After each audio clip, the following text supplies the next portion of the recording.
Hello and welcome to The Stack.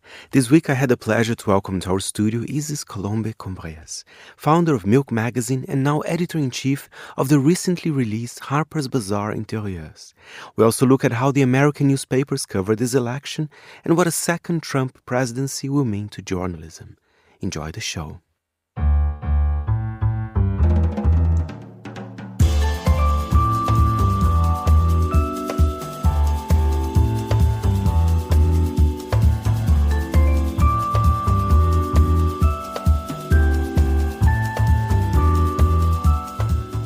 From Midori House in London, this is The Stack, 30 minutes of print industry analysis, and I am Fernando Augusto Pacheco. When I came across the cover of the very first issue of Harper's Bazaar Intérieurs, I thought, wow, I must cover this title on The Stack. It feels chic and relaxed at the same time. It's an Interieurs quarterly published by Harper's Bazaar, who only entered the French market last year with much aplomb. The title is edited by Isis-Colombe Combréas, who is also founder of Milk and Milk Decoration. Both titles still going very strong. When it was launched 21 years ago, Milk certainly filled a gap in the market, portraying modern families with plenty of stories on lifestyle and design. It was a pleasure speaking with Isis here at Midori House. I imagine a magazine 21 years ago from Paris to imagine a new magazine about parents and trendy parents. And I do this magazine, but very quick I decide to do special issue about decoration, about interiors. So I imagine after a new publication, it's Milk Decoration. And Milk Decoration, it's about 16 years ago. So you're quite innovative in that sense that a family can be cool. Right? It's not just like, do you know what I mean? I think there was a space in the market for a title like this. Exactly. If I am direct, I begin to work in TV when I am 20 and I buy magazine, but I'm not crazy about that. But my husband, Karel Ballas, he works for a magazine, perhaps you know, in London. It's Jalouse magazine. It's a fashion magazine. And him is really trendy and he knows very well fashion magazine. 25 years ago, I have my first child, a boy. And I say, I want to buy a magazine about my new situation. And I don't find a magazine like that. Of course, wallpaper exists. Many concepts, very modern, from London exist. But in Paris, it's not easy to find a magazine for my new family situation. So I imagine to stop to work for TV, because TV is more about, grand public, for everybody. General audience. Yeah, general audience. And I want to do something more niche. I imagine a magazine exactly for me, about my friends and my family, and with my husband, because he knows very well fashion. And I imagine Milk magazine. So I do my magazine because I saw everywhere when I go to London, to New York, the magazine doesn't exist. And I decide the name Milk. It's an English name. Why? Because my name is Isis and my husband is Karel with a K. So I want a sound with the two names, and Milk for parent can be funny. It makes sense. And in the end, you wanted something for Paris, but the magazine became international. There are international editions, there's English text as well, right? The one for the trendy family, Milk magazine, I have an issue in Japan, an issue in Korea, and an issue in a publication in China. For the China, it's stopped because after pandemic, it's more difficult to find the right business, but I hope to find another partner. And for Milk Decoration, I do different way because the magazine is really international. So I don't want to do special edition from every country, but I put the English version in the bookshop. And now we have to talk about your new magazine as well. It's beautiful. And I have to say, when it first came out, the cover, I think you looked sexy, different from others as well. It's the Harper's Bazaar Intérieurs. First of all, it's quite a big expansion of the brand in France as well, right? Exactly, Fernando. Alors, I explained I am the owner of Milk and the owner of Milk Décoration, but I'm not the owner, of course, of Harper's Bazaar Intérieurs. I work with Prisma Group. Prisma Group, it's a huge group of press in France, and they want to be more luxury, so they do a joint venture with Hearst in US. And 1 year and a half, they launch the Harper's Bazaar fashion from Paris. Perhaps you don't know, Fernando, but it's a long way to do this edition, the fashion one, because they don't find the good partners.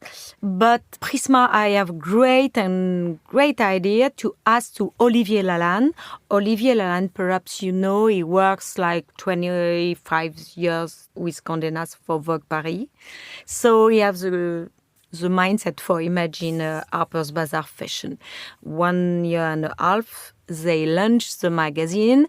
And after, I make a joint venture with Prisma for my magazine. I am the owner, but I'm more near Prisma now. And they ask me if I want to do a special project. And I ask if it's possible to do a special edition about Harper's Bazaar Intérieurs. Of course, I ask with Olivier Lalanne if it's okay. I go to New York to meet Kim Sinclair-Boden. Kim Sinclair-Boden, she's kind and she decides what is the way for the international edition of Harper's Bazaar. So I find a good moment, and we try to do something disruptive. I don't know if I can say that in English. Yes. And with a vision. Yes, a vision. It's a magazine between fashion and interiors with a long storytelling. And it's really new because in US it doesn't exist. And perhaps Harper Bazaar Interiors can arrive in London or in New York. I don't know, but it's the first one in Paris. You're a trendsetter. And I wonder what attracted me so much in the cover, because as I said, it's sexy but very casual at the same time. You have the Fasten duo. I mean, they look amazing. And he's just sitting down, laying in his couch. It's very special cover. What can you say to us about making this cover? Yes, thank you, Fernando. To understand my challenge, it's about the cover, because you can find many magazines with interiors so beautiful and more beautiful, and say, what can I do now? And I try to find an attitude. You know, when you walk, you have two attitudes. You walk with your fashion, but you walk with your interiors, what you eat, everything. It's lifestyle. Difficult for me to explain in English, but I need to find a different attitude for the cover, and I find the perfect duo. It's Festen, Hugo Sauzet, and Charlotte de Tonac. They are perfect because so Parisian. You wear very well a jean and a black pullover. And if you have a look, the perfect Western, so French. They live in the center of Paris. They are really successful but simple, and they are kind. I know them very well. And I decide to go in the apartment of the duo. They doesn't show this apartment only in the T magazine, but without them. So I try to find a different way. And if you notice this cover, it's because I don't choose an interiors photographer. I choose a German fashion photographer. It made the difference. Yes. And by the way, I need to buy this couch. So yes. it's a beautiful And at one. the end, if you have a look, the couch is perfect. But at the beginning, you look the couple. And tell me about the plan. You know, first issue is out now. Is the plan to be a quarterly? Yes, exactly. Alors, you know, I do this magazine like Numéro Zéro, but you can find it in the bookshop. So it's the first one for this year. But after, in the next year, 2025, we can find a quarterly magazine. Of course, it depends about the riders and the advertising. You know very well there are two possibilities, and I hope to find the two-way, some advertising and some riders. And if it's great, I can do a quarterly magazine. Or we decide with Olivier Lalanne and all the team of Bazaar Fashion to do the same digital and the same Instagram for Begin, because it's not huge, it's small.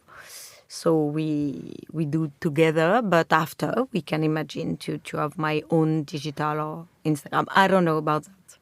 I have a question about Bazaar in general, because I did follow even the French edition of Harper's Bazaar. I think was launched last year, I believe. Exactly. But it's so funny that it has already a very French identity. Of course, I read the American and the British, great. But the French one has this very identity. There's something quite rocky, sexy, nonchalant. And that's so clear to me from issue 1, right? Yes. I try to follow this way. I don't want to do a cover with a beautiful woman near the fireplace with a haute couture dress. You know what I mean? I don't want to do that because it's beauty for the US. But in Paris, when you are trendy, it's not this kind of way. It's so different. But you understand very well in Monocle because you are more cool, and of course you are in the same way. But I need glamour because Olivier Lalanne wants to do something sexy, rock and roll. Me, perhaps I'm less rock and roll than him, but it's still rock and roll, the first edition. But I try to do for the first edition. And we talk here on my show, The Stack, that we love France as a place for magazines, because I do see a lot of new magazine launches in the country. It's very exciting what's going on. What's your perception when you go to a newsstand in Paris? And a shout out for Le Kiosque de Paris, front of Le Bon Marché. I love going there. Yes, the kiosque very important in my area. It's just from the department store Le Bon Marché. I agree with you. And the two guys are very young, and they don't serve coffee or something like that. Only press magazine, but they know very well their job. For me, of course, Paris, it's important, but when I go to London for fashion, it's excited for me to see the magazine too, and I follow from everywhere.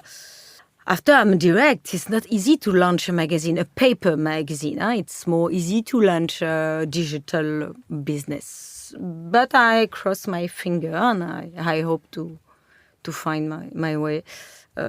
Yes, I'm a little bit stressed, but it's not my own money. It's different than Milk Décoration. Well, and talking about Milk Décoration, coming back, there's a new issue that just came out as well. Front of me, beautiful, with Marthe May in the cover Marthe as May, well. Yes. It's really beautiful. Yes, this cover with Marthe May. Marthe May, she's an amazing girl. She studied in Eindhoven, and in the same time, she's modeling, and she's a very important model. But I love this type of girl with double career. I'm very fan about this kind of story. And for Milk Décoration, I changed a few things. If you have a look, I do a small changement about the word décoration. It's more bigger than milk. I changed. And in January, for the new year, I changed the format to be more bigger.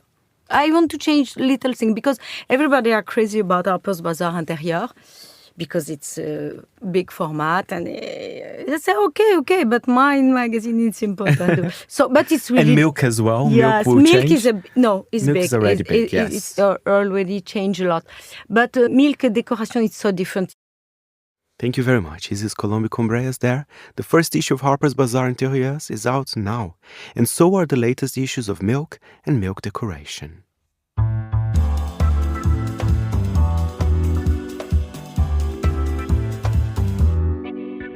And now we head to the US. Puck is an American online platform that sells you everything you need to know from the behind the scenes in Wall Street, Washington, Silicon Valley, and Hollywood. It makes you feel like an insider. I am a subscriber for sure, and one of the topics they cover well is media. So it was a pleasure talking to Dylan Byers, founding partner and senior correspondent at Puck, who gives me a roundup of the main media stories for this year's elections. And will a second Trump administration be once again a boom for the news business? Puck is a entirely different kind of business model from what media has been for a long time. And I think the easiest way to understand it is twofold. One, on the editorial side, there are so many things happening in the centers of power, whether it be Hollywood, Silicon Valley, Washington, Wall Street, media, fashion, art, that don't always make it into what you read wherever you get your news. right? Whether it's the New York Times or the LA Times or the Washington Post or Variety or whatever. And there's a much more compelling, interesting story taking place behind the scenes, right? And that is the story that the the reporter who wrote whatever they wrote is actually talking about with their sources, with their editor. We want to bring readers into that story. We want you to understand really what's going on behind the scenes in all of these corridors of power. So that's the sort of editorial premise. And then the business premise is you don't need to stand up a massive newsroom with a ton of reporters all chasing the same stories that other people are chasing. You can have a few talents who are authoritative in their field, well-sourced in their field, know what they're talking about, sort of living and breathing their beats. And in my case, I do that with the media. I have colleagues who do it with entertainment, with politics, etc.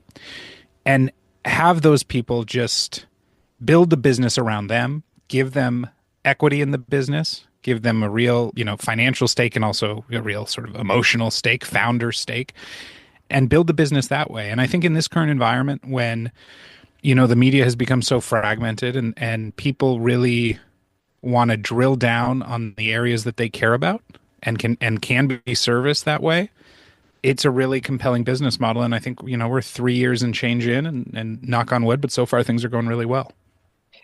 And don't you think one of the secrets for success is that there's a certain freedom about what you can talk about in a way? So I think in a way you're telling actually what people really want to know, being who is going to be the new creative director at Chanel or what the editors of the New York Times are discussing to cover the event. I think there's a certain kind of element of freedom as well that makes people more interested to read Puck. What do you think? Yeah, I think absolutely. I think, there's so many examples, I think, of stories you read in, again, the New York Times, the Wall Street Journal, where they do a great job, right? And it's very responsible. And they sort of give you a very broad top level view of what's going on at, say, Warner Brothers Discovery, Disney, Netflix. But there's actually there's stuff that the insiders are actually talking about, that the people who work at those companies, the people who run those companies, the people in those worlds, the stuff that they really want to know. And it's not the stuff that's being produced for a mass market audience. It's stuff that's being produced for the insiders, right? Or the people who want to get better at their jobs, or the people who sort of want to impress their bosses, or, want to really fundamentally understand not why did the PR department say these things happen, but why did they actually happen? What is the actual strategy? Maybe David Zaslav, who runs Warner Brothers Discovery, says, we're not selling this company. We're in it for the long haul. But what does he actually think? Is he actually positioning for future M&A? Maybe the boss of CNN comes out and says, we're not going to have layoffs, but we know there are going to be layoffs. So let's talk about that. That is sort of fundamentally, we're giving these people the actual story, what they actually want to hear about, when they actually want to talk about. And I think that has been very refreshing for the broader media ecosystem.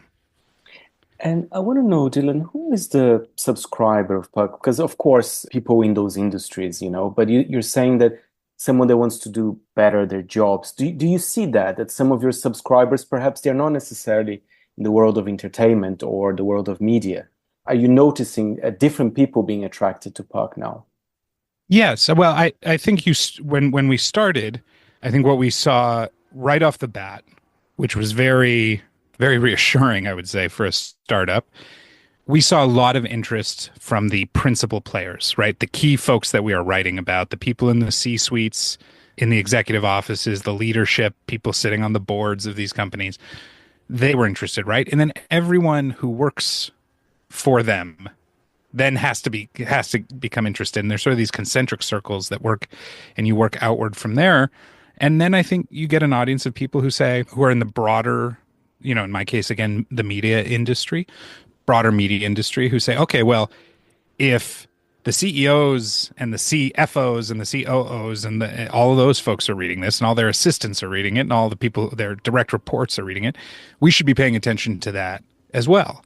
And then you work further outward from there, and you'll have people who, look, I've never particularly, followed the fashion industry, but I have this wonderful colleague, Lauren Sherman, who covers it better than anyone. And she's telling very compelling stories about what's going on there. And so now, like so many people who didn't used to follow the fashion industry, all of a sudden they follow Lauren. I never knew anything about the art market. And my colleague Marion Maneker, he covers that brilliantly. And now I care about that. So yeah, I do think that we are always and fundamentally about telling the inside story for an audience, that a sophisticated audience that knows what's going on, right? We cover certain characters in these industries. We're not going to reintroduce every time we write about them. But I think there is a broader interest among people who say, well, okay, if I actually want to know how the world works, it might help to know how the media actually works, how Hollywood actually works. And so I think we are starting to see more interest from that general audience as well. And you do have a knowing tone to talk, which I quite like. I find it quite refreshing. Thank you. And Dylan, let's talk about media then. I mean, this election, first of all, Trump reelected. I have to be honest, I was not expecting, but I was certainly wrong. There's so many stories about media and how it covered the election this year. But one that I found quite interesting is the fact that some American newspapers, which traditionally perhaps endorsed a candidate, decided not to do it. I wonder if you can tell us a bit more. Do you think that was a wise decision to then? Or I wonder what's your view as a media writer? Sure. Well, my view, I would say, would probably deviate somewhat from the majority view among people in media. There was a lot of anger and frustration, I think, among the journalism community over the decisions of Jeff Bezos to stop the Washington Post from endorsing Kamala Harris. At the LA Times, Patrick Soon-Shiong stopping an endorsement. My view on this is, I think we can all agree, and I don't think you can dispute, that the timing was terrible.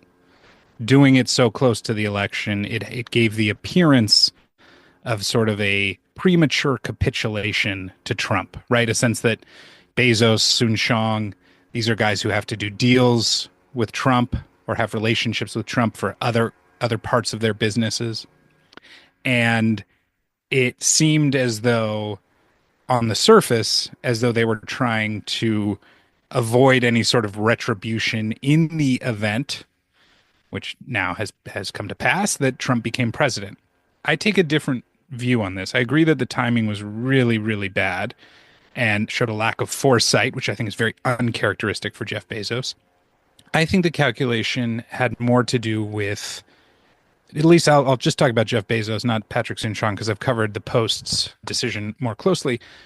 I think there's a long-standing desire by Jeff Bezos to move the Washington Post away from a reputation of being a sort of anti-Trump, anti-Republican media institution, which may not have been what it was necessarily trying to be during the first Trump administration, but certainly it gained that reputation, right? The motto, democracy dies in darkness. Everything that the Washington Post seemed to do, or at least that registered with the general audience, was about standing up to Trump. I think Jeff Bezos and his new publisher, Will Lewis, take a very different vision of what the paper should be doing. I think they believe that Republicans read news too, and they buy digital subscriptions too. And it doesn't make sense to sort of only feed what now appears to be 49% of the electorate. They want to build an institution, and Bezos said this in his explanation for the decision. He wants the Washington Post to be an institution that not only does great and responsible work, but is seen as doing great and responsible work by a majority of Americans, right? And so he is trying to, I think, reposition that business. And at the same time, newspaper endorsements don't really mean all that much. If you were just talking to an audience, as the Washington Post often is, if you're talking to an audience of sort of sophisticated, news junkies who care about politics and, by and large are liberal, endorsing Kamala Harris really isn't going to change the outcome of the election.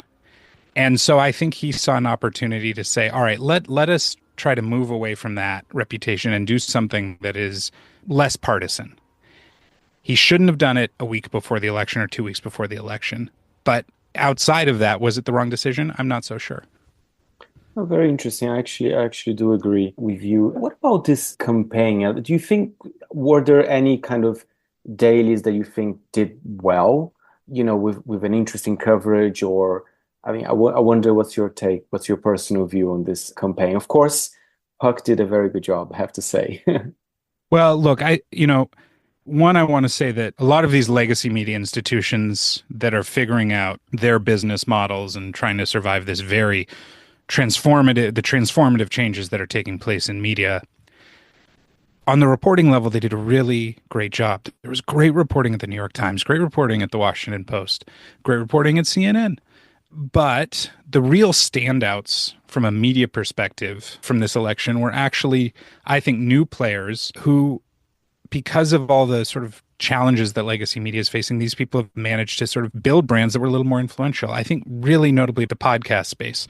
I think that obviously you look at anyone from Joe Rogan to Charlemagne the God, I would say had a bigger impact just in terms of their sheer audience, right? We've arrived at a moment at which 2.5 million people are subscribing to the Washington Post, and on any given night, only 500,000 people are watching CNN. Meanwhile, these guys have audiences of millions, right? So they have a power to shape the election.